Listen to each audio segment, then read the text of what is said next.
online broadcast network, AFTERBUZZ TV. Over 20 million weekly downloads from over 200 countries and your #1 source in after-show entertainment.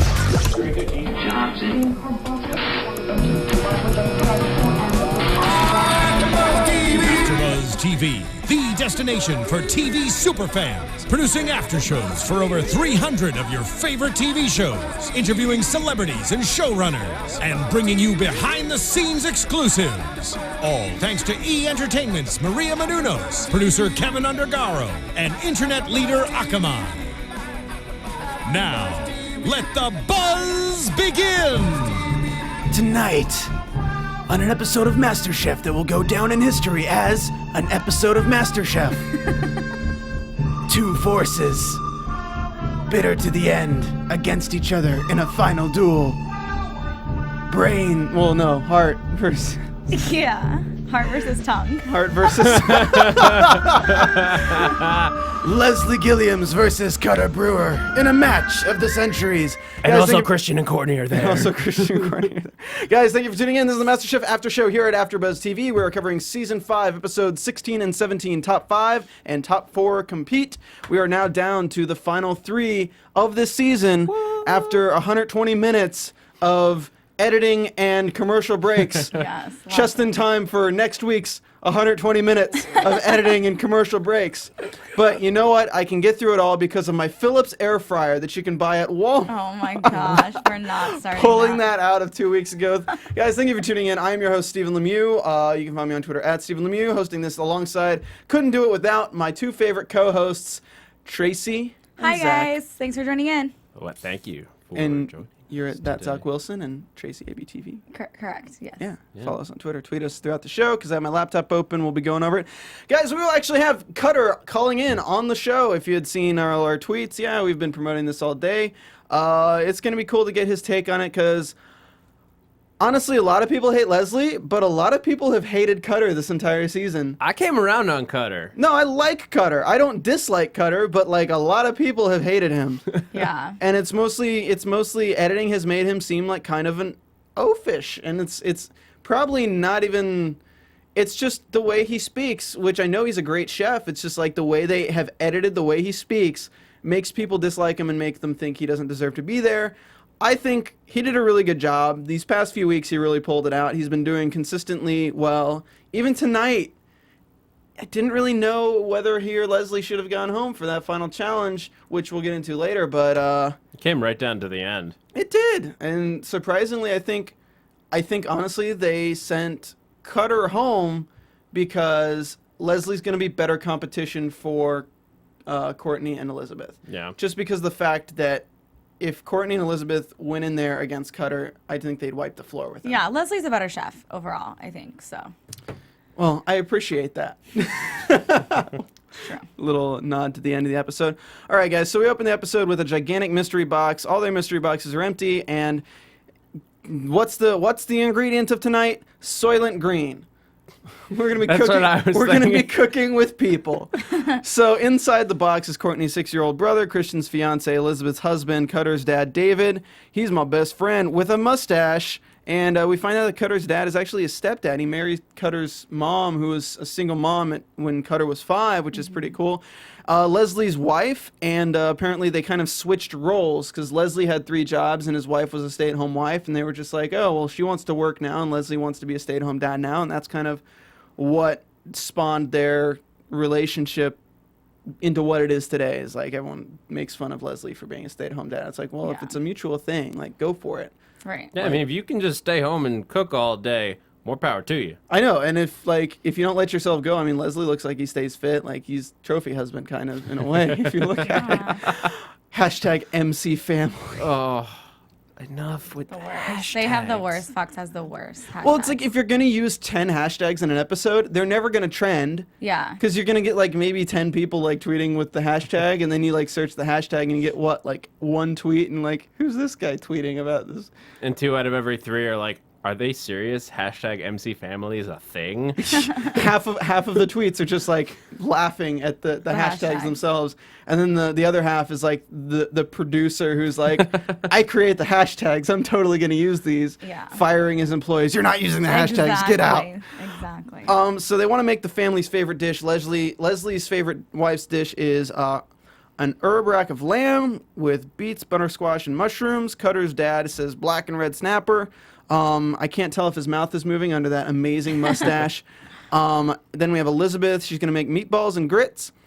Courtney's 6-year-old brother is like, make me mac and cheese. And Courtney's like, all right, cool, I'm down with that. And Christian's wife is like, you must be on my S list because I'm going to make you make gumbo in 60 minutes. Yeah, I wonder if she knew that. Like, if she knew how hard that was going to be to make her, why would she kind of throw that at him? I mean, she's supposed to be Team Christian, and then she kind of sets him up for failure. Well, like, he when rolls his eyes as soon he's as like- she says it. He's like, He's like, really? Now we're not getting married. Thanks a lot. I know. And like every time they show Jasmine, is his fiance's name, up in the balcony, she's like this. Scowling. And I'm like, what did you do to piss her off? Yeah, It's like, you're going to make a ceviche. right. But we actually have a caller on the line. Caller, what's your name? Where are you from? Just kidding. It's freaking Cutter Brewer from MasterChef Season 5. Cutter, how you doing tonight, man? What's up, guys? How's everybody doing? Good. We're doing good. We're glad to have you on the show. It's unfortunate that you got sent home, but I mean, making it to the top 4 on MasterChef is not anything to scoff at, seriously. No, man, I'm proud of what I accomplished and excited that I made it this far. Yeah. So, the question on everyone's mind tonight, There we go. are you gonna grow a mustache as good as your father's? Oh man, I'll tell you what, he you know the funny thing is he's had that since he was 17 years old and never cut it. He's What? trimmed it, but he's never cut it off. That's amazing, actually. That's actually pretty good. Okay, Oh so we asked the hard-hitting man, questions so here. so I'm sorry, man. I'm y'all are just kind of cutting out a little bit, so I apologize if I talk over you. I'm not trying to. No problem. No, keep going. What were you gonna say? I was gonna say, I'm sure y'all been waiting for this conversation for a while. I know I have. So excited to finally be talking to Cutter and ask him all the questions that we think about all the time while watching the show. Oh, I'm sure there's a lot we need to sort out. Oh, Where do we start? Okay, well, surprisingly, Kyle Kittleson couldn't make it tonight, so your biggest threat is not actually here. But your second biggest threat. Your second biggest threat, Traci's here, so we're gonna let Traci ask a few questions. Yeah. She'll be a little bit harsh, and Well, then I we'll just- ask you the soft-hitting ones. I just hate that she loved me in the beginning and then I made her hate me now. Yes, you did. Why? I was so upset with you. It got personal a little bit. I don't know if you've watched, but I've actually met Joe Bastianich. I've worked with him hosting at his kitchen in Italy. So he's like one of my main people. And that one episode, when you were rude to him, I was done, Cutter. There was like no recovery from it. So please, now you have the floor. Explain. So I want to explain something that's so funny about that episode, about especially the Red Velvet Cake episode. It's so funny you say that because if you notice when they showed the show, he never actually even took a bite. He just, questioned me, questioning Chef Ramsay. But when he actually took a bite of my Red Velvet Cake, he actually agreed with me that my icing tasted great. And it was like, really? We just went through all that for you to say my icing, you actually like it? And I was like, that just proves my point that everybody has a different palate. Interesting. And so it was funny that they didn't show that. It's like it's been upset me this whole time because I knew you got upset with me after that. And I was like, oh, if she knew, if she only knew. Hashtag MC editing. Yeah, is that kind of what That's- you attribute that to, Cutter? I mean, were you like, do you feel overall that you were portrayed, because you're a hothead. I don't know if that's how you think you are, like off camera, but definitely on camera, you're a very like quick-tempered person. Yeah, no, I agree. It's been totally really hard, especially, thank God I have a great support cast with my family and friends. And I've been waiting to get to talk to you guys because, I mean, I really am a great guy, and I consider myself a great guy, and I feel like I was really loved by everybody on the show, and especially you could tell there at the end with the judges when I left tonight, Yeah. It was really hard to watch how they edited me and knowing where I'm from and where I came from. And yeah, I mean, were some of the things I said, harsh at times, and maybe offended some people, but I mean, you understand where I'm from and how I was raised and the things and my morals and beliefs and what I believe in.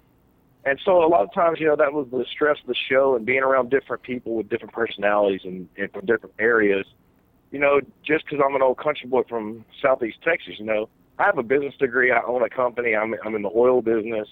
And so, I mean, it's kind of one of the things, like, I'm not just an old dumb redneck. And that was my point in the show, was to prove that, just because I'm from Southeast Texas, a lot of people have a stigma of how people from Texas are. And I hate it because it's like they edited right into what I didn't want them to edit me to be.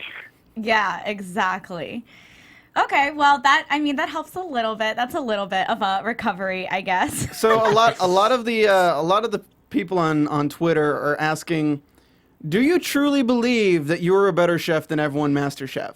Because looking at the dishes, and this is kind of a hard question to answer, but like looking at the dishes and looking at the success rate and looking at the amazing things Courtney and Elizabeth and Leslie have put out there, I mean, right. They've blown you out of the water pretty much most of the competition. So going up against Leslie, were you nervous at all, or did you really think that you could beat him? I will tell you this, Courtney and Elizabeth are amazing. I mean, they are truly amazing home cooks that elevated their stuff.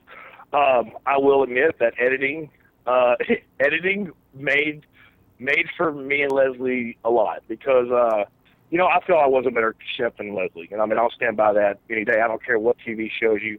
But if you notice, they never even showed my Neptune's net. They never showed what I was doing in team challenges as far as, working 9 pans of scallops and Joe and Graham saying that these scallops are amazing. And, that was the thing that I feel like that's what I'm talking about, is that I don't feel like it really kind of sucked because, like, a lot like the tin can challenge, I made these Mexican street tacos that were just amazing, and they never even got shown. And really? It was just like, God, why don't they show any of my good dishes? And I understood why they did it. If you can understand how a show is, I was a rise and fall character. They wanted to see me have lulls and highs and make it to the end. Mm-hmm. And so, looking back at that, I see that, but I know what I cooked in that kitchen, and I know that I deserved to be in the top 4, and I'm very happy where I made it. And yeah, was the artisanal pizza, was that kind of a slap in Joe's face for some of his comments? I mean, yeah, I don't cook Italian food. Sorry, I'm not going to cook. And I actually made a bigger pizza, but they had griped at me the whole time about being from Texas, making all my dishes so big. So I was like, well, okay, I'm going to make a small pizza because they griped at me if I make everything big. So it was like a double-edged sword. I couldn't win for nothing. And so it was kind of like my big FU to Joe to his face, because he had called me names personally on a personal level, and not necessarily, call me ignorant, call me stupid, and I don't care who you are. I'm 34 years old, and I'm a grown-ass man. You ain't going to talk to me like that. So it was one of those things. It was like, that was like my only way I could get a big FU deal for that challenge. So Joe, like I said, I've met him. He is a very, very direct person, and I think he can be kind of harsh with his words. But at the same time, aren't you kind of in a position where you should be holding that back, as him being, he gets that respect as it's the same thing in the military. You can't tell your commanding officer to go to hell. You know what I'm saying? Sure. I agree with you, but in my mind, that's two totally different, and I don't compare the two as anything.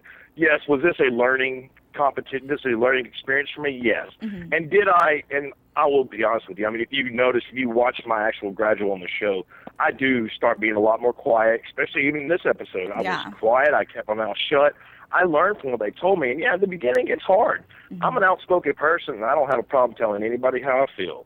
So it was kind of hard, to go from that and learn it and shut my mouth and pay attention. So, I did learn a lot of that from the show, is that, hey, might not always agree, but, and I still stand by the fact that I'm going to have my opinions. I mean, just because Chef Ramsay thinks that dog poop tastes good doesn't mean I'm going to think dog poop tastes good. Sorry, but I mean, it's one of those things. And, but I appreciate Joe and Chef Ramsay and Chef Elliott. I mean, they were great mentors, and I will hold that with me for the rest of my life. So you do speak your mind. So I want you to tell us, not really a play-by-play, but just what's it like working with Leslie in the kitchen? Like, because you've been on a team, you've been so close to him in the last challenge. Even this time, you were right next to him in the trenches. Yeah, the not edited for television. I mean, let's be honest. If there's a reason that every team Leslie was ever on lost, there's a reason that everybody in the kitchen had an issue with Leslie. Leslie's a very difficult person to work with, and the fact that his favorite thing is to say, I'm 56 years old, I've done this before. Just like on the lobster and the team challenge when Christina and Christian were working on lobster risotto, Leslie forgot the season. I kept telling him, season. Carter, I'm 56 years old. I don't need you to tell me cooking lobster since before you was ever born. So it's working with Leslie was like just like in the restaurant. I tried to, Leslie, let me help you with steaks. I don't have any fish to cook. We have multiple steak orders. Let me help you. And that's when he jumped on me. And I understand you're the team captain, but hey, man, just like you said a while ago, I come from the military. You gotta earn respect. You don't just get respect just because you have a band on your arm. And I literally was trying to help, but every time, if you notice, and you actually go back and listen to what's actually on TV, not edited out, what's on TV, you hear me say, let me help you, and it's always, no, I got it. And that was the issue I had with Daniel, Jamie, me. And me, I just didn't let it go past me. I just wasn't going to slough it off. Right. That is true. I mean, you did say that a lot. And I mean, just like tonight, the biscuits. I suggested the biscuits. I told Leslie, don't cut the bone out of the ribeye, out of the box. And I mean, yeah, he ended up cooking the steak well, but if you notice, he's only cooked the steak. The only thing he's really cooked, perfect. He did it in the trio challenge. He did it in the team challenge. And he cooked steak. Okay, well, hell, everybody cooks steak. Okay, Cutter, I agree with the steaks are fairly simple, but I do have to call you out on this rib challenge for the appetizer. Okay. You mentioned the biscuit. Yes, I'll give you that. And I'm calling you and Leslie out on this. What the hell? You had corn with salt and pepper and ribs. Like, yeah, if you could only do corn and salt and pepper with ribs, how would you even have time to make biscuits? Because your biscuits would literally be just flour on the plate because you wouldn't have time to cook them. Okay, so let me defend the corn, man. So, I will admit that the corn was a total just last minute, like, oh God, we got to get something else because I cut my finger open. And I mean, I know on TV it only looked like I was there for a minute. I really was there for a while. It was a really bad cut, and I still have a scar to this day. My fingernail still hadn't been grown back right. But I was gone for a really long time. They couldn't quit. They couldn't stop the bleeding. So it took a long time. Well, then, the ribs came out actually really good. I mean, as you saw them, the ribs were tender. They were seasoned well. I just didn't take the bone out of them. I mean, but we got in a hurry, and then Leslie was screwed up on the sauce, so he handed it over to me so we could at least have a sauce for the steak.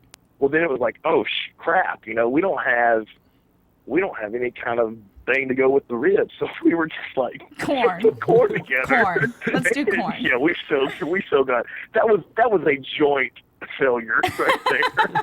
Well, when you're okay, so I guess we're kind of going into the second episode already. Wait, anyway. But I do have a question for you before we go there. Well, I'm about to ask a question, but yeah, go ahead. I mean, sorry, I just it's about the challenge in the second episode. I didn't mean to go into the recap. Oh, okay. Opening the box. You guys take the Texas box. Are you kind of we're jumping to the I'm sorry, we're jumping to the second part of the episode. Okay. A little bit, just for this question though. So you take the Texas box. You guys didn't use the catfish, and I kind of thought that using the catfish would kind of be an obvious appetizer, like catfish nuggets. You can deep fry and make them. They're nice and light. You can make a nice remoulade or something with them, and it won't completely be too heavy for the entree. I feel like when you're going to have ribs as an appetizer and then steak as an entree, did you guys have any deliberating on that, or was it just kind of like, oh? Yeah, so we talked about the catfish, and I mean, I'm from Southeast Texas, and I live right on the bayou, so I'm used to catfish.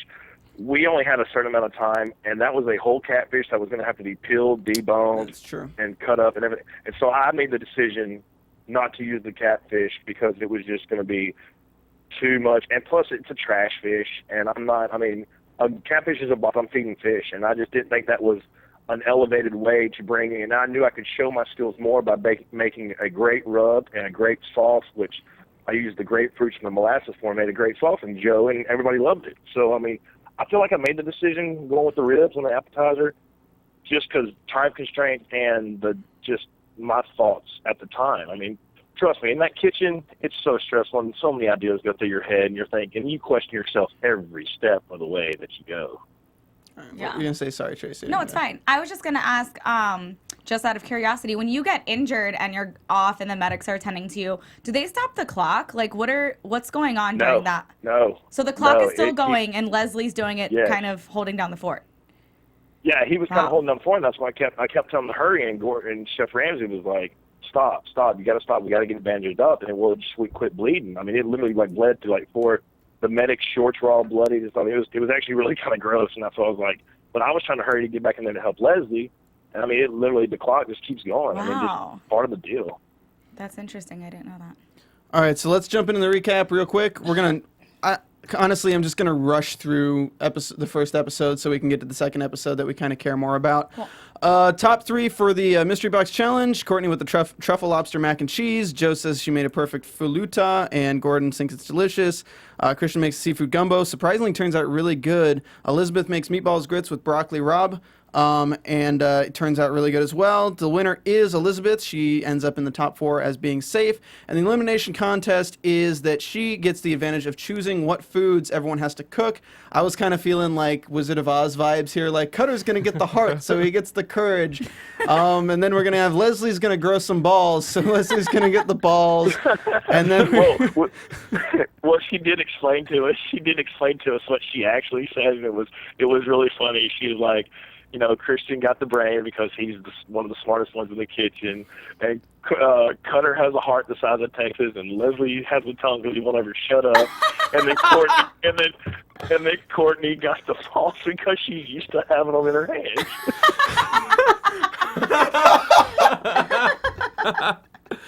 It did feel hilarious. It did feel amazing. too perfect when they just put the testicles right on her face on the plate. you knew it was coming I as... mean, well, that was exactly. I mean, if you watch, that's exactly what it is. And it's hilarious because if you notice how she picked everybody's dishes, that really is how everybody is. If you think about it. I swear so the true. producers were just thinking like, okay, we need to make plates with their faces on them because we have to put balls on Courtney's face because everyone's going to enjoy watching this.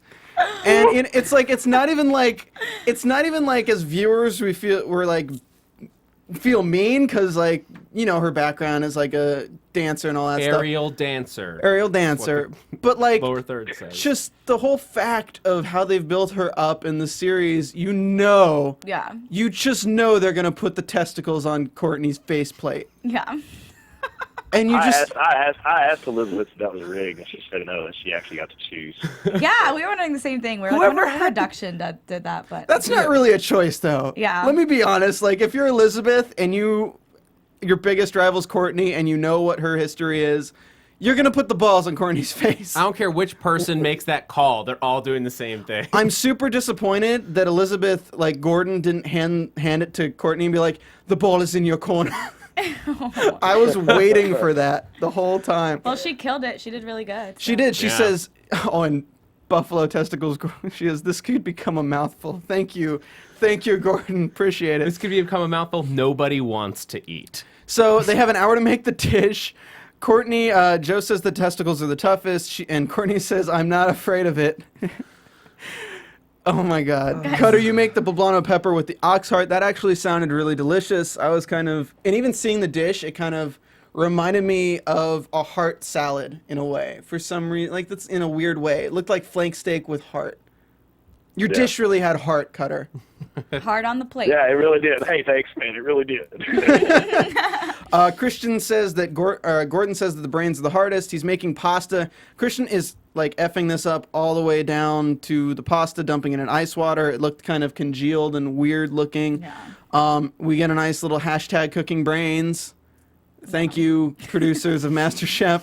He's not really doing well. And then we go back to Leslie. Leslie is searing the tongue. He's got carrots, celery, and onions, and he's braising with bok choy and spinach.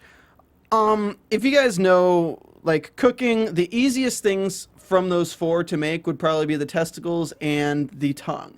Because tongue is lengua. People make it a lot for Spanish foods and things like that. So it's not unheard of that you've worked with it before. Heart is a little bit more uncommon in that, like, you're not going to go out to the butcher shop and buy a heart. You'd be rather buy something else. It looked like once you cut it, It looked good. Yeah, well, it just looked like a hunk of beef. Yeah. So like, do you have to treat it differently?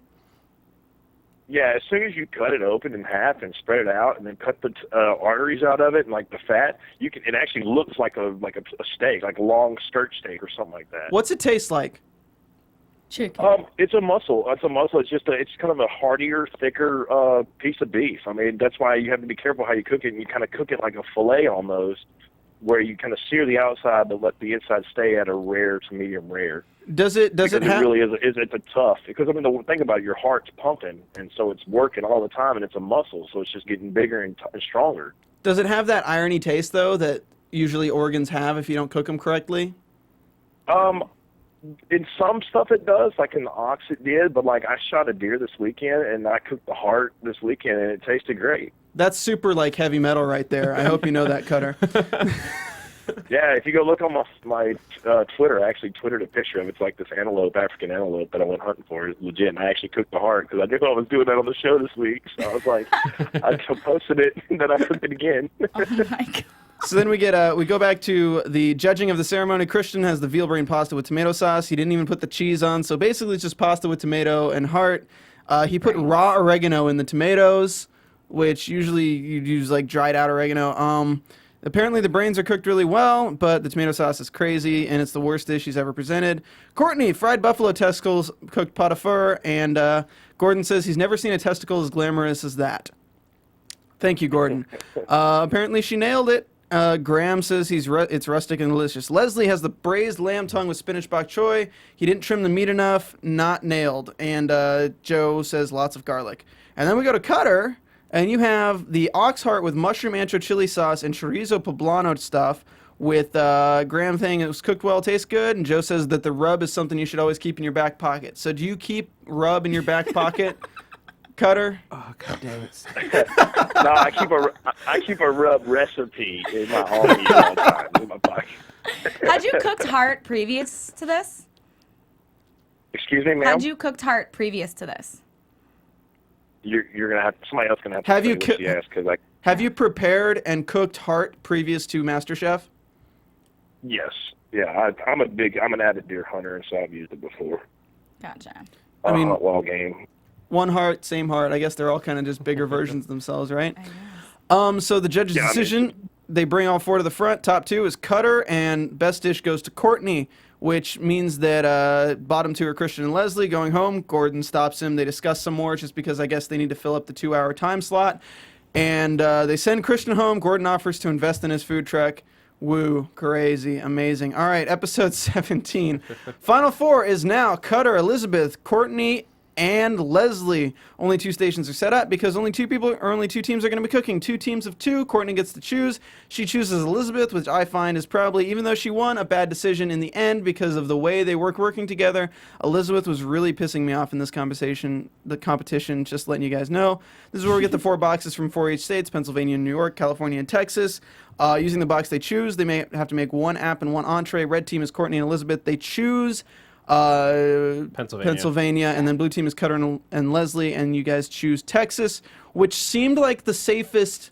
Like, it seemed, out of all the boxes, Texas seemed like the safest box because it's American fanfare that anyone could really make, but you could do a lot of stuff with because you're so familiar with it. Where do you think where's the communication breakdown to make you guys have ribs and freaking corn with salt and pepper, and then a steak with like the what is it called, the turnip puree and things like that? Where was the imagination? I'm just wondering. I mean, honestly, we definitely both agreed on the steak. How it was prepared is where the communication first broke down. When he didn't even talk to me about how he was going to cook the steak. He just said, "I got it, I'm going to do it."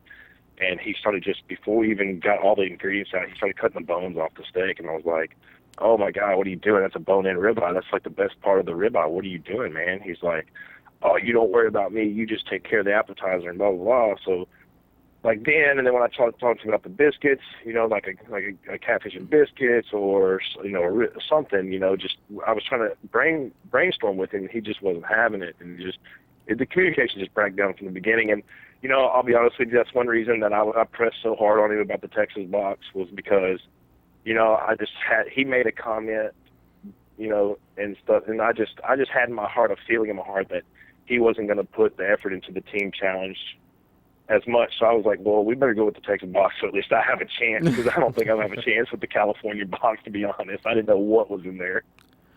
So, would you have rather been paired up with Courtney? Because there's one thing. I'd have rather been paired up with anybody but him. Damn. You know, I kind of want to have you tweet us, like DM us a message for Leslie when we have him on the show, just so like we can read it on air and see his reaction to it. Because if you had anything to say to Leslie right now, I'd kind of like to know what that would be. I like how you mentioned it's got everything we need. It's got butter. Butter. Butter is like the most important thing. In Texas cuisine, Right? of course. Oh my God! I mean, even from North Carolina, our like state fair food is like fried butter. Like they literally batter butter and fry it. Yum. Yeah, the state fair. We have it at the state fair here, man. Fried butter, man. Come on, this gets good. What's your favorite fair food, Cutter? My favorite fair food? Chicken fried bacon, man. Chicken. Oh my With a God! cream gravy. It's chicken fried bacon with a cream gravy, man. It's legit. Do you get mashed potatoes with that? Because that would be really good. All right. They give you like I'm a daydreaming now. Go-Gurt tube of mashed potatoes. Ew. That's I'm gonna invent that. Patent pending. Screw you guys. I'm taking that one. Now, Cutter, I have a Go question. for it. One of our fans had asked, what do they do with the plates after the judges taste them? Are they all just thrown away? You know, I'm not really sure. I mean, sometimes they are. Sometimes they have like a little bin next to them. Like when they get done finishing, they'll put it in a little bin and be done with it. But, you know, I really don't know what happens to everything all the time. Gotcha. Okay, we had someone ask, so I wanted to ask. I'm looking at my Twitter. Okay, no questions yet. Just a few people talking. Willie is so active on I love Twitter. Willie. Even after he's gone home. I love Big Willie. Me and Big Willie have literally, we were in the same audition room, the very first audition room in Houston together. We were in the second group to go in, and we've been together every single step of the way. And we live about 30 minutes from each other, man. Wow. I love Big Willie, and I miss that guy. We keep in touch pretty regular. You guys should like hang out and like come out to LA together and cook for us. I mean, Willie's already said he's going to. Am I gonna be invited out to LA again? I mean, we'll I see how just this did. finishes. I mean, if you pay for transportation, because we're broke. we didn't win that $200,000 either.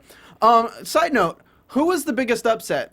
Like to everyone in I don't know if it's like I want to call it the household, but like to the MasterChef kitchen, who was like the biggest upset between the contestants? Where you're like, he went home or she went home? Like what? Like you guys were just completely dumbfounded. So, like, I was really surprised. I was really surprised when Christine went home. You know, Christine was fabulous. She was an amazing cook, and you know, I feel like Kira didn't get enough of a chance to shine. Francis Biondi was a front runner in the beginning, and it was also unfortunate what happened to Tyler. I mean, and then, you know, I got to stick to my homegirl Victoria, man. I mean, she bust out the goat's heart in the very beginning. I was like, oh yeah, this chick's gonna be. And then you got to give props to Scottish Francis. I mean, he just had some crazy ideas, and you know, it was so awesome the way his mind worked. So, you know, I really had the underdogs would change. I mean, or the front runners would change as every episode came. I mean, you'd be like, oh, this person's going to do great, and then boom, something would happen, and like, wow, you know, I can't believe they went home. I can't believe they screwed up, or wow, I can't believe they did worse than I did. Yeah, no, You know, that's like- Did you think that you were know? gonna make it as far as you did? Okay, I'll be completely honest with you guys. My whole dream when I tried out was just to have Gordon Ramsay taste a bite of my food, and to make it this far and to learn what I learned from those guys has been one of the most amazing experiences in my life. And you know, to be able to dig down deep and, you know, pull out some of the stuff I did, the panna cotta, the truffles, you know, stuff like that just I never thought I would be able to do. And you know, I did it, and I'm very proud of myself and how I did. Are you gonna go try to make dim sum again? No. Nah, you're good. No, I'm good, man. I'll order it in fast food, you know, call in takeout. Oh man. All right, so moving along, you do cut yourself. This is the first time somebody has actually injured themselves on the show this season. Well, Elise Elise fainted. Elise fainted, but Yeah. that's less of an injury and that's more of she was having like a nervous breakdown. Really on the blue team, there's a lack of communication. You and Leslie just can't talk together. You're trying. Leslie's a brick wall. He works alone. He works well alone, but he didn't really work in their favor too well in this one. Yeah, it's almost unfortunate that because of Cutter, you got that injury, that if you had a more cooperative partner, you could have gotten a little closer and been like helping out with like, oh, this needs to be done. We got to get on this, like at least talking. but there would be no talking in that situation. Shout out to at Yeah, mblunt30. there was not any communication going to happen there. Sorry, shout out to mblunt30 who just tweeted us saying Zach and Traci and all of us are amazing. She likes the show. And Cutter. girl. She's only watching because Cutter's Thank on. you. Well, thank you. And then the red team's having problems of their own. All right, Elizabeth. All right, I got to get into this. Elizabeth was pissing me off this Yeah, episode. Steven had a lot of comments while we were watching. Okay, because it's just like she was taking it the wrong way, and it's obvious her lack of experience working with somebody else in a kitchen because Courtney wasn't micromanaging. Courtney was saying what she's doing, talking to herself in the kitchen. And when you're talking to yourself, the other person should be able to listen and understand exactly what you're doing and be able to work off that and know exactly what they're doing. And if both people are working in harmony, they'll know exactly what the other person's doing, and they won't have a mistake like they made when they made the same sauce twice. And Elizabeth is just getting fed up with Courtney over and over again, like, stop telling me what to do, stop telling me. It's like, she's not. She's trying to make sure everything gets done. So the fact that she's getting super pissed off at Courtney, I'm like, you guys have you have a communication breakdown. You're telling Courtney to shut up when really you should be talking more because she's really just trying to communicate. Yeah, something like that in a loud environment, especially with like a lot of things that have to be done. It's so easy to let one slip that you just have to be constantly like, okay, did you get this? Great. And if you did, just say yes and move on. That's all you need. Like, oh, did you do this? Did you do this? Did you do this again? Well, she was saying hurry up. I mean, she was like, hurry up, we gotta hurry up, you know, and I can see how that would be frustrating to constantly be told to hurry up and you need like, shut up. But that's how a kitchen runs. That's the thing, is like you can tell how green she is in the kitchen as like a commercial kitchen because it's like the same thing as like Hollywood Rude here. Where like if I like, hey, Josh is over there, Josh is our engineer. If I was like, hey, Josh, can you get me a glass of water? We got to start the show. I didn't say please, but it was implied. It's just like, hey, we got to get this going. It's Hollywood Rude. You need to get things moving. It's the same in the kitchen. You're like, hey, hand me that knife. Hey, give me that. Hey, I need you to wash this pan because I need to make the risotto. And it's just the way things run. You can't have a temper like that.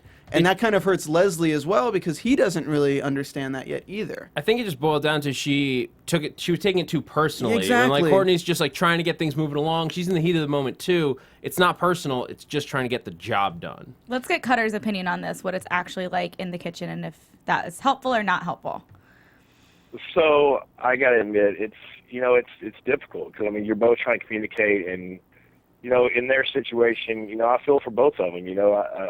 I can see how Elizabeth took it as from Courtney because they have a love-hate relationship like me and Leslie do. They respect each other in the kitchen, yet they're just it's oil and water working together with them too. So I can see where they both came from. I mean, I'm a fan of both of theirs, and I think they're both deeply talented. So it's really hard when you're in the pressure of the kitchen and you're looking at the clock, you're trying to get it done, and then everybody's got different ideas. Everybody wants to be the dominant one that makes the decisions. And, and Courtney and Elizabeth are strong, and they both have good decisions. So, I mean, it's like at this point in the show, whose side would you take? I mean, if you were sitting there, who would you choose? Who's got the better ideas? They've both been the cream of the crop lately.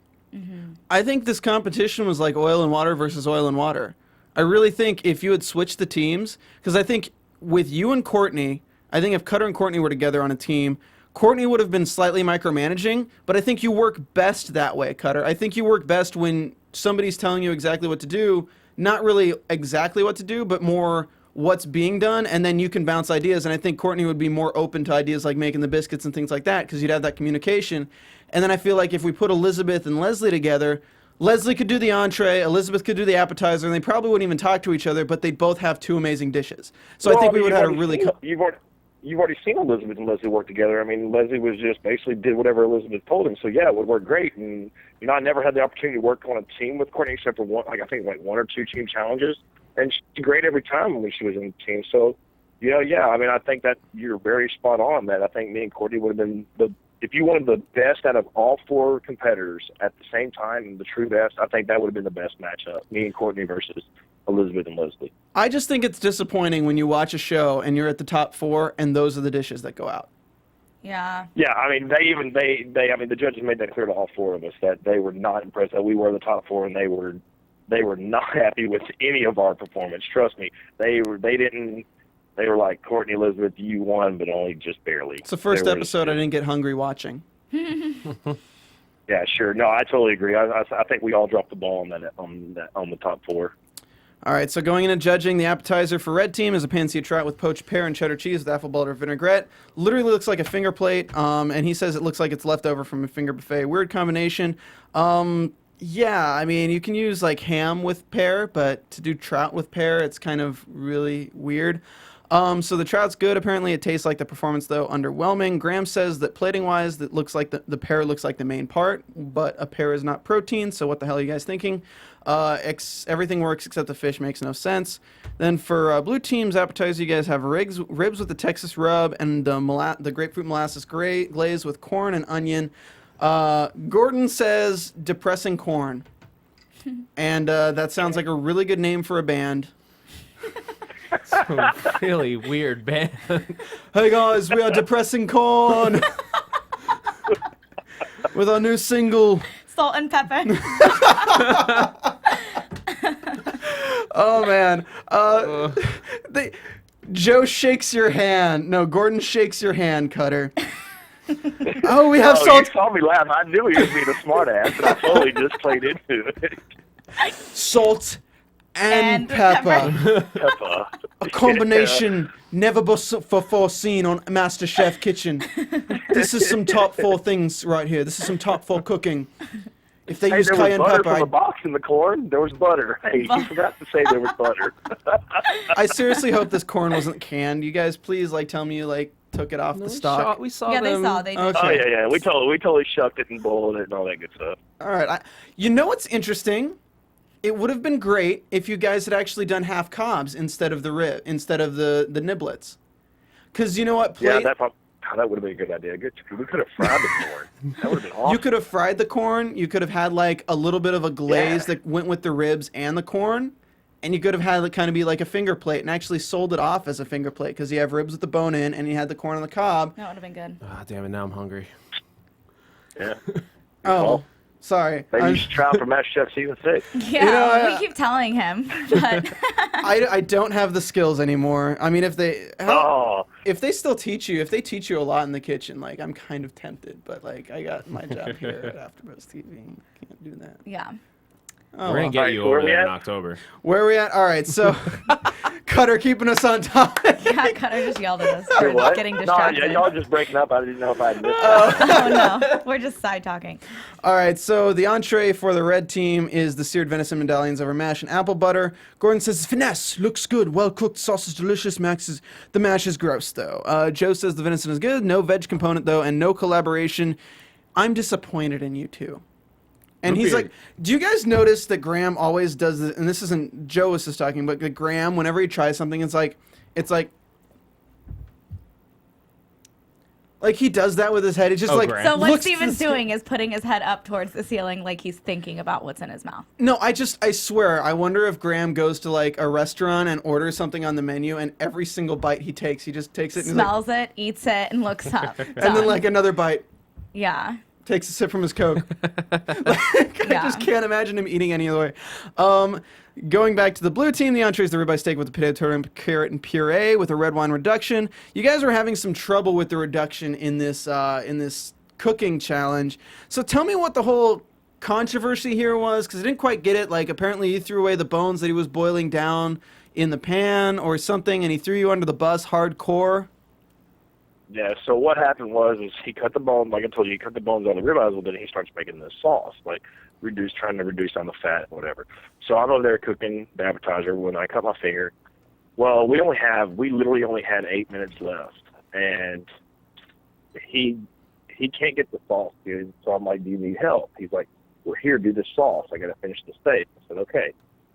So I get it. I'm like, dude, what are you doing here? He's like, I don't know, just fix it, just do it. And so I was like, all right, well, Graham comes by there, and he's like, Cutter, it's not going to reduce, it's too fatty, you don't have enough time. I was like, well, do I have enough time to make a red sauce? He's like, do something, but that ain't going to work. So that's what I said, I'm going to throw it out and start a red sauce. Well, he only gave me 8 minutes to make a red sauce from the top of the steak. And that's why you And cut that's your why- finger? and that's why.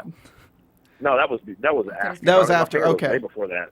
I mean, that was the sauce was way after. Like I said, we only had 8 minutes left in the challenge. So I mean, literally, he only had 8 minutes to make a sauce. I'm like, there's just enough time for this wine to reduce and the fat and all that to reduce for what I'm doing. And so he kind of threw me in the bus, and then we got up there, and he's like, "Oh, I put it in Cutter's hands. He says he's a chef." I'm like, "Dude, you gave me 8 minutes." And that's what I'm saying. I've learned a lot of the show because if you notice, I just kept my mouth shut. And You I didn't did. say anything. I was like, so whatever. proud. You feel like a mom teaching your kid. You got to me enough that ESP has gotten to me enough that, hey, Cutter, shut your mouth, and I finally did it. Good. Yes. How close were you to throwing Are a punch you- at Leslie? One more time. How close were you to throwing a punch at Leslie? Like, how much did you want to just, like, sock him in the face at that point? I think we might have lost Cutter. Did we lose Cutter? Cutter, are you there? All right, guys. Well, let's call Cutter back. But in the meanwhile, you guys can do me a favor and go to iTunes and rate and subscribe. Go to iTunes, rate us 5 stars, subscribe, and leave us a comment. I will go stars, ahead guys. and look up here what our comments are right now and give you guys shout-outs. Cutter, go ahead and call us back. Is he on the line now? All right, Cutter, Yep, I'm we here. lost you for a second. We're just telling everybody that they need to go to iTunes, rate and comment, and subscribe because you are our fans and you are amazing. You know, we haven't gotten a comment in last week, so I'm going to just shout out Gabby Day, J Snow Baby Mama, Mary Moo Moo, SGJR1960, and Mad Mamie 60 are other comments from previously. But yeah, you guys, if you want to be on the list for next week's finale after show, in which I think we might have somebody in studio. We'll see. Yeah, get it. Go ahead and do that. So where were we? I was saying, Cutter, how much did you want to sock Leslie in the face at that moment when he's throwing you under the bus? Because this is potentially like the your last minutes in the MasterChef kitchen because of what he's saying. Ah, man, you know, I can't even explain sometimes. It's just one of those things that it's just how it happened. It's done, and, you know, let bygones be bygones. Agreed. All right. So moving on, we have the winner is the red team. Courtney's disappointed that they won by the skin of their teeth. She thinks that they should have done better. And you're right, you should have, Courtney. I mean, I'm not going to sugarcoat that. So, Cutter versus Leslie, the fight of the century. Cutter, this is personal. It's time to go, old man. And the test is the Texas box versus the California box. So the ingredients in the rejected box. So, Cutter, you unintentionally gave Leslie a gigantic advantage in this challenge when you chose the Texas box as an easy way out for the beginning. When both of you guys chose the Texas box. I didn't mean to single you out on that one. Courtney thinks that you will win. She's betting all her money on you and losing a lot of it by the end. But the box has in it a sea urchin, Jadori chicken, and yellowfin tuna. At this point, we're like, oh, well, what are they going to do? And Joe's like, well, I'll tell you what I'd do. I'll tell you right now. I'm gonna make a sea urchin risotto. Because it's called uni. Uni is what sea urchin is. What voice is that? Yeah, that doesn't It's sound like like rear, I don't it's like even know rear why. window. Well, it's not fair. It's not fair. I'm Graham. I'm gonna make a Jadori chicken with a teriyaki glaze, sesame seed crust, and Gordon Thompson with the tuna shows the. Gordon takes the easy way out because honestly, when I see tuna, I'm like, oh, I could just pan sear it. Like that's not creative to me. What about you guys? Yeah, but it's a California staple, so I mean, it makes sense. Yeah. That's what we eat here. Comfy tomatoes Yeah. with the freaking olives and a little bit of lettuce and the vinaigrette and salmon. The eggs done. I know. I don't really like the eggs with Yeah, the I seared didn't really salmon, like that with the either. seared Actually, tuna. I didn't think that was a good pairing. But Well, I think the purpose of the egg was to show the procedure to how to soft boil a quail egg. that's true. Okay. How big are those quail eggs? They're like tiny though, Yeah, aren't they they? looked really small. Yeah, they're maybe like smaller than. Yeah, they're tiny. So this is no simple challenge. They have to replicate all 3 dishes. # triple pleasure. Yeah. God. I just can't with these freaking hashtags. So, any last words for Leslie? Nothing at all. Any last words or any words for Cutter? I hope he likes Texas. Oh man. That was a Foreshadowing. decent one-liner. It was kind of good. So between Cutter and Leslie, Cutter starts your.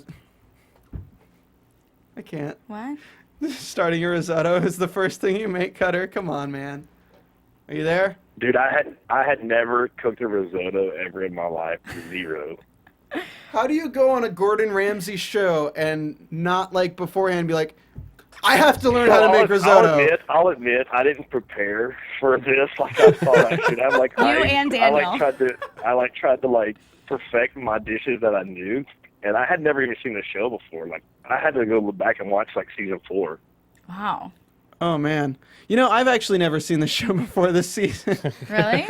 Seriously. And I looked at the episode again. Apparently, there was 23 episodes last season, so I'm so surprised that they're pushing this to. I gotta get Gotham on the air, man. But my favorite was when then Cutter tasted his risotto and goes, "That's a damn good risotto." I'm like, this guy's never had risotto in his entire life. He's never made it. I don't know if he's never had it. Have you had it? No, I've had it before. I've Oh, just okay, never cooked fine. Have you ever prepared urchin before? Because I thought that would be one of the hardest things. And they didn't focus on you guys cutting it open, cutting the things off, and preparing urchin. Yeah. Yeah, I can confirm or deny anything that happened in that part of the episode. Wait, what? I didn't hear what you said. He said he can neither confirm nor deny. I thought I saw a platter of prepared sea urchin at one point. There you go. You watched very well. Yeah. Oh, because I saw that, but I thought it was just you guys already took it out. So, wait. So they just had to do the risotto. they took it out for that. They took it out of the urchin for them. Yeah. It was. And they just had to And then prepare it was about the risotto. Not Was it the a health urchin. hazard? Were they these chefs could hurt themselves on the urchin? Is that probably what it was? Liability issues. Let's just call it liability issues. Yeah. That's Oh all. man, I mean, urchin's crazy. My uncle actually stepped on one, and then 10 years later found it in his hand. Ew. Whoa. Because What? they go through your bloodstream, and they can just stay in your body for 10 a years. long time, and then they can either go into your heart and kill you, or they can go into random parts of your body and just pop out. He saw a little black spot in his hand, dug it out, and it was a sea urchin. Shut up. Yeah, it's really kind of cool. Yeah, that's cool. That's how I would Creepy. explain it. All right, so let's see here. So you start your risotto verse. Graham walks over, and you don't know what you're doing at all. Graham tells you it's the last thing you're supposed to do, and you're just like, oh, hell. So it goes in the trash. Goes in the trash, and... I mean, I have a question because the way they cut it was a little unclear, and he asked you if it was a practice one, almost like a joke. Were you actually doing a practice risotto, or you just decide at that point you're like, all right, I gotta scrap this because it's too early? No, I was actually going to do a practice one because I wanted to make sure I did it right. Because I knew the gist of it. I knew from, Christine had tried to teach me a little bit about risotto before. And so I knew that I had to, get to a certain consistency. So that's what I was trying to do, is see if I had, because I had already, my chicken was in the oven cooking, and I knew I didn't do the tuna till last. So I was like, well, why not just go ahead and practice the risotto while I have some time? Okay. It's a good call. Yeah. Well, yeah. Yeah. Okay, cool. Really, it focuses on you this entire competition. Mm-hmm. We get The pressure two shots of Leslie and him just being competent and him not even really sweating at all, and it's over. And the judges ask you, so Cutter, which one did you nail? 1, 2, and 3. Dude, I got to admit, dude, I was pumped, man. I was pumped. I was proud of myself. I was proud of myself because I had dude, that was a tough challenge. And I rocked those dishes out. I don't care, man. I'll still stand by it. I mean, it sucked. My risotto wasn't as good as Leslie, and I told him that. I said, Leslie won the risotto challenge, but I still was proud of myself for actually getting it that close. And Joe was like, hey man, he's like, for somebody that's never done risotto, he's like, it actually tastes pretty good. And he's like, if you'd have just put another glass, a thing of the stock in there, stirred it for about 5 more minutes, you'd have had it. Yeah. I was like, I was really proud of myself. Yeah, that is. For him to say your risotto tasted good when it's undercooked, that's a big compliment, because usually undercooking it can make it just too hard and the rice just doesn't go. Instead of the flavor was better, I think. Yeah, to flavor risotto is actually kind of difficult. If you ever watch Hell's Kitchen, they say risotto probably 3,000 times each season. So it's always your risotto's got too much salt, it's too seasoned, it's under-seasoned. They just literally blow up over it. But he says, yeah, damn good risotto. You say that anyway. So, Cutter, the flavor is good.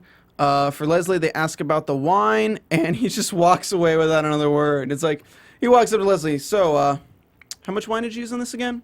About a cup. Thank you, guys. Walks away. I love Joe. It's amazing when he does that. I love when he does that. I feel like you're just your heart sinks to your stomach when if you're in that position. And then we go to the chicken. Your chicken was way overcooked, Cutter. Just from on camera, you can tell. Yeah, okay. It might have been. But Leslie's was pretty undercooked too, but you nailed the glaze. Of course, with editing, when Leslie won the first one, we knew immediately that you were going to win the second one. yeah. So we were like, okay, well, the chicken cutter is going to win this one. So going to Gordon and the tuna, Gordon Ramsay has the final say, of course, because it's his show. Cutter, it was raw and under-seared. Searing tuna, I don't know. I don't know how you messed that up, but the eggs are good. Because it was under-seared, it ripped apart when you were cutting it, and that's why it was cut badly. Yeah. With Leslie, it looked clumsy and unappetizing, literally looked like a tossed salad. But the tuna was cooked really well. Yeah, and then he was just missing that egg. Yeah, he didn't have the egg. Oh yeah, no egg. Were you surprised when you lost that? Like literally. Like were you really surprised? Because I was kind of on the fence there, because I was like, Leslie's was plated terribly, there's no egg, and it does not look that good. Yeah, he didn't cut his potatoes. He didn't put the egg, and his plate looked like crap.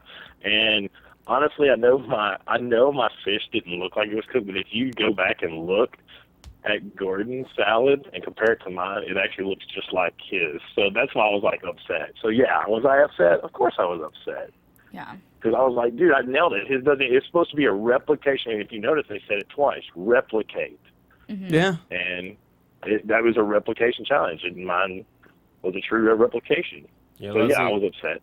Did you get to try the judges' dishes at all? We got to go inspect them. You know how we did on like Caramelli and stuff like that? Mm-hmm. You know how we got to go up there and like look? Yeah, we got to go up there and look at it, things like that. Okay, cool. Well, going home is sadly Cutter Brewer. Made it to top 4 of MasterChef, which is, again, that's like really good. It's huge. Yeah. Like, so many people have gone home already. We started with, 30 cooks, and now we're down to 4. Mm-hmm. I mean, that's nothing to scoff at all. Elizabeth and Courtney are so sad, and I can't tell if they're sad because you're going home or they're sad because they're stuck with Leslie. I really can't tell because, their faces literally look like, I said it during the show, I was like, it looks like somebody just walked up and punched their dog. Like, they're just like, oh! Yeah. They're so. Yeah, they like throw out their arms. Oh! God, they looked so sad. Cutter, you're kind of tearing up at this point, which, I mean, it's really emotional because when it is that close, and it does kind of, like, if I was in your shoes, I would think I had won with the plating and everything. I would think that Leslie's is worse than mine. And this is the first time and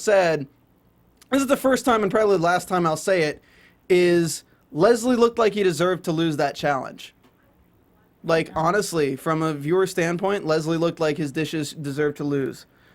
But that's mostly because I go from the strict Gordon thinking of if you forget a part of a dish, that should be a lot more detrimental than something being undercooked. Yeah. A big component that required finesse that they were trying to assess, which is cooking a quail egg perfectly, and just, it wasn't there. So you say to Leslie on your way out, you are the better chef, and Leslie doesn't say anything that's humble at all. He says, I appreciate that. You. Thanks. I appreciate that. But Cutter, I have to give it to you. That was huge. I honestly just expected you to kind of maybe throw a fit a little bit and just literally be like, wrong person, wrong. Like, say something in Cutter fashion. But the way you handled it was absolutely you left on a higher note than I ever thought you would. So kudos for that. I was impressed. Thank you very much. I appreciate it. And like I said, when this all started, I just wanted to make sure I represented myself, my family, and my area to the best that I could, Yes, I think that you did that. It was also just nice to see true excitement. Like, everybody seems pretty contained when they're excited, like, yay. But that you were jumping up and down right before the judging. You were so nervous when they made those chocolates, and they opened up the chocolate, and he's like, did I do okay? Did it go okay?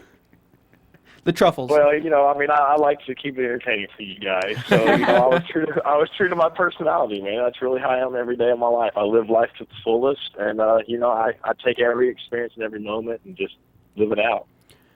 So, what do you think of Gordon comparing you to a British bulldog chewing a wasp? Yes, we have to know. Hey, it's a face only a mother could love, huh? I guess.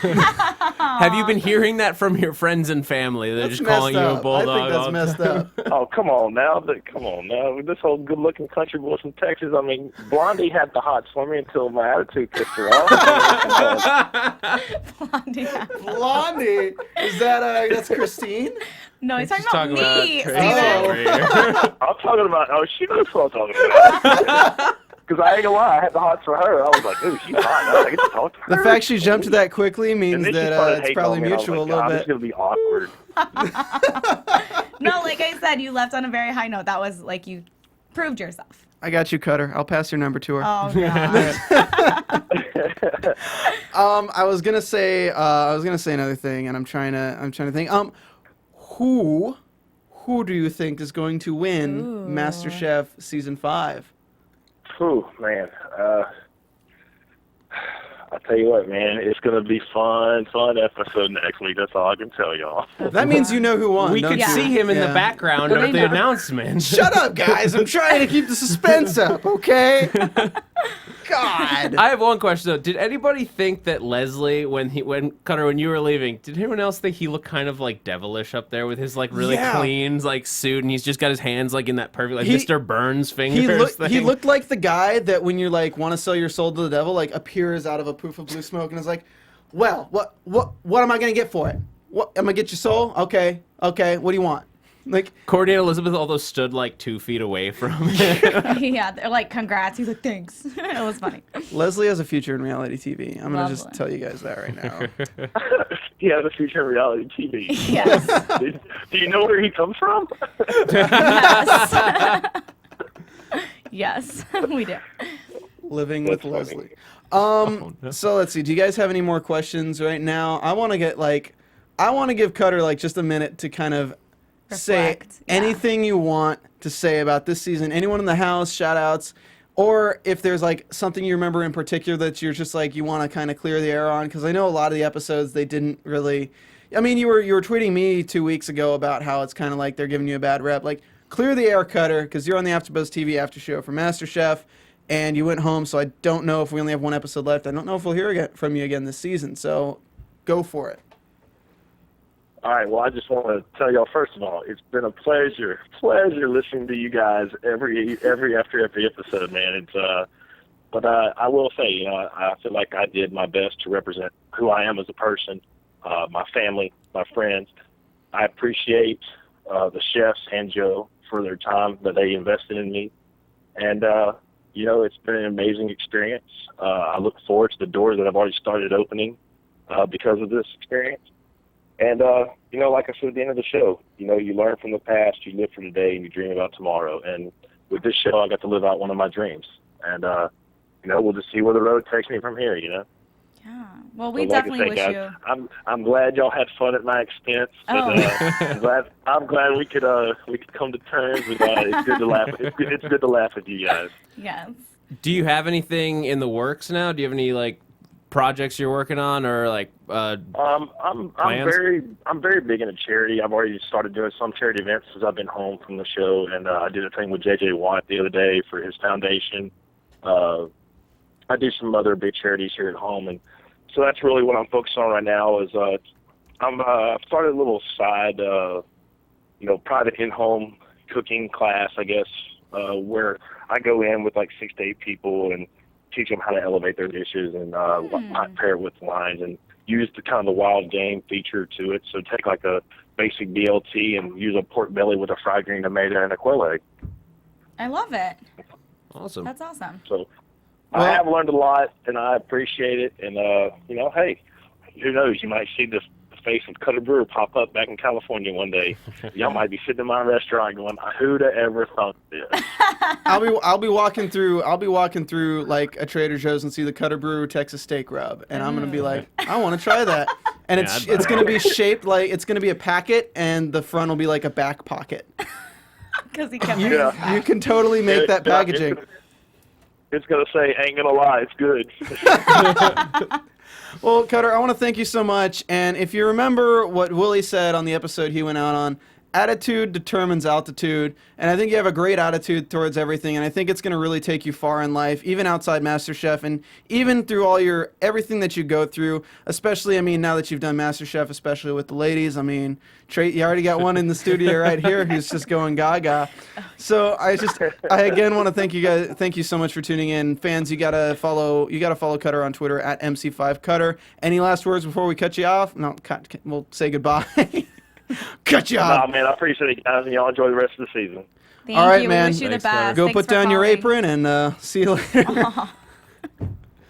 That was cool. Yeah. I mean, I always like talking to the contestants because you never know with the editing, and it's not that I dislike the editing because it makes for an entertaining show, but like it's cool to get the inside scoop. And if you guys are listening to the show for the first time, we've been giving you guys guests all season. We'll be giving you guests all next season, and we'll definitely try to figure out who's coming into studio for next week because it's gonna be fun. Do you guys have any predictions? And now, Predictions. your I mean, we got- AfterBuzz TV. We have the top three. We have Yes. Courtney. Well, because it's another two-parter next week. Yeah. So we're gonna have we knock one out in the first episode and then the next two. So I guess top two. Oh man, that's a tough. Top call. two Courtney are- and Leslie. Yeah, Done. easily. Courtney and Leslie. But Elizabeth pulled it out before. She's had some of the best dishes on this season. I think she has, and somebody on our YouTube didn't write down your username, but had a good point saying that Elizabeth, with wanting to do a cookbook, MasterChef, the producers at least, can play off of that and generate revenue from her selling a cookbook based on MasterChef. Well, that's part of the prize package, isn't it? Yeah, but it's kind of like that's her dream is to make a cookbook. Yeah. So kind of like makes a little bit of a sense for that, plus the $200,000. They're not gonna want to give it to Leslie. So Courtney? I still think Leslie's gonna take it though. Yeah. I think top two is definitely Courtney and Leslie, Yeah. and I think Courtney's gonna deserve to win, and I think Leslie's gonna win. Ooh, that's an Really? interesting prediction. I think Leslie's gonna win and Everyone was happy for whoever won. Can I just say, if you're looking at everyone looked, I mean, they're going to be happy in general, but I think more people would be happy if Courtney won than Leslie. And everyone in the back looked happy when they were spreading out champagne and spraying the bottles. I'm with Tracy. I think it's Courtney. Also, I would buy that cookbook. you buy that cookbook. I don't think that shot of them all being happy and spraying champagne was them announcing the winner. I don't think that was Well, what what that do you was. think it was? I think it was Champagne something night? else. It's editing. They're never gonna make it that easy. Well, I they think didn't say who it was. Everyone was just happy, and I'm just making like. I know, but it's so easy to put two and two together to say people would be sad if Leslie won. I think Don't downplay my smarts. okay. Steven. I think we see. I think if Leslie wins, Courtney loses, we get Courtney on All Stars. Okay. Because she's kind of been the personality of the Are they season. doing that? I think they will. I mean, they're about that time. I know they're not doing it for season 6, but you never know about season 7. And it's like one thing that they look for. I think they have enough contestants now that they could Yeah, probably 5 pull seasons, from. yeah. And it would make sense that if she loses this, she could do All Stars. Okay. If she wins this, she can't. And I think I could see Courtney building her brand more by doing another season as opposed to just winning and taking the $200,000 and running. Does that make sense? I guess we'll see. Yeah, if they're gonna do that, If they're gonna there's do no that. announcement that they're gonna. There's do no it. announcement, but like really looking at every reality show, 5-6 seasons in is when you usually are just like, okay, let's do an All Stars Yeah. because people want to see their fans again. They want to bring in the old people who used to watch MasterChef and the new people that want to watch MasterChef and boost the ratings up hardcore. Hell, they already did Junior. Yeah, they did an All Stars Junior. Well, they did a MasterChef. Oh Junior. yeah, doing MasterChef Junior. Junior looks really good. That's actually starting up soon. You guys should watch it. I think we're doing an after show here at AfterBuzz TV. I will probably not be on it though because I have Sons of Anarchy, The won't Strain, be. like all that. So busy. I don't know. I honestly see Courtney coming back. I see her losing and then coming back. That's what I see because I think she likes the attention and likes being on camera. Well, we'll see next week. Yeah. She'll have her own shoe deal, Only 1 week. Cooking to go. heels. Oh God. Oh, I love it. like heels that you can cook in a commercial kitchen in. That'd be epic. That would be epic. I'm just inventing things Yeah, tonight, you guys. are. I think that's about it. I think I'm rambling at this point. A little. I think I'm rambling the entire episode. I think Zach you're and still Tracy rambling, want me to so shut up. So where can we find you, Tracy? You can find me on Instagram at TRACIPRO or on Twitter at TRACIABTV. Zach? Then you guys can find me on Twitter and Instagram at that Zach Wilson, THATZACHWILSON. Also here at AfterBuzz, I got a ton of new fall shows coming up. You can catch me on Doctor Who and Doctor Who Classics. You get Grace Point is coming up, Z Nation. The Strain still with Stephen Lemieux over here, and a bunch more. Follow me on Twitter to find out. Hell yeah, and you guys can find me on Twitter at Stephen Lemieux, StephenLemieux. You can also find me on the Strain After Show, Sons of Anarchy coming up tomorrow, as well as Sleepy Hollow coming up. And what's the other show I do? I can't even remember at this. Oh my God, I'm an idiot. Graceland. We got 2 actors from the show this Wednesday. Plus, the creator might be making a special surprise appearance, so you might want to tune in 9 o'clock Pacific time Wednesday. Thank you so much for tuning in. We will see you guys next week for the 2-part finale episodes 18 and 19, I think it was. Yeah, whatever. 18 and 19. We'll guys see you next Monday with a special guest at 9 p.m. Pacific time. Bye, guys. Cheers.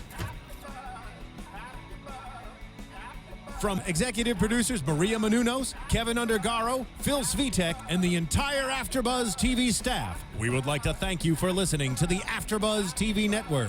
To watch or listen to other after shows and post comments or questions, be sure to visit AfterBuzzTV.com. I'm Sir Richard Wentworth, and this has been a presentation of AfterBuzz TV. Buzz you later. Get out!